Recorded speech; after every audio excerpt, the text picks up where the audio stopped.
ভারতকে bandwidth transit দেবে না বাংলাদেশ। উত্তেজনার আবহে এবার ভারতকে ব্যান্ডউইথ ট্রানজিট দেওয়ার সিদ্ধান্ত প্রত্যাহার করল অন্তর্বর্তী সরকার। উত্তর পূর্ব ভারতের রাজ্যগুলিতে মোবাইল ইন্টারনেট সংযোগ বাড়ানোর লক্ষ্যে বাংলাদেশের ভূখণ্ড ব্যবহার করে ব্যান্ডউইথ ট্রানজিট সুবিধার জন্য আবেদন জানিয়েছিল নয়াদিল্লি, কিন্তু সেই প্রস্তাব নাকচ করে দিয়েছে Bangladesh telecommunication regulatory commission BTRC.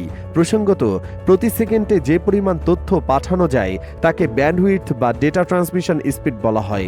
বিগত ক্ষমতাচ্যুত স্বৈরাচার আওয়ামী লীগ সরকারের আমলে বাংলাদেশে সামিট কমিউনিকেশনস এবং ফাইবার অ্যাট হোম ভারতীয় কোম্পানি ভারতীয় এয়ারটেল লিমিটেডের সঙ্গে আখাউড়া থেকে সিঙ্গাপুর পর্যন্ত ট্রানজিট সংযোগ স্থাপনের অনুমতি চেয়ে বিটিআরসিতে আবেদন করেছিল। তাতে প্রাথমিক সম্মতিও মিলেছিল। ওই ট্রানজিট সংযোগে বাংলাদেশের তেমন কোনো লাভ হতো না বলে বিটিআরসির একটি সূত্র জানাচ্ছে। তাদের দাবি, ব্যান্ডউইথের সুযোগ পেয়ে লাভবান হতো ভারত।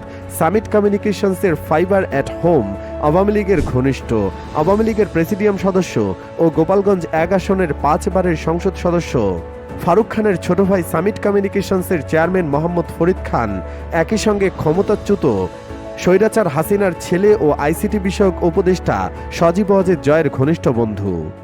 দিগন্ত ডেস্ক।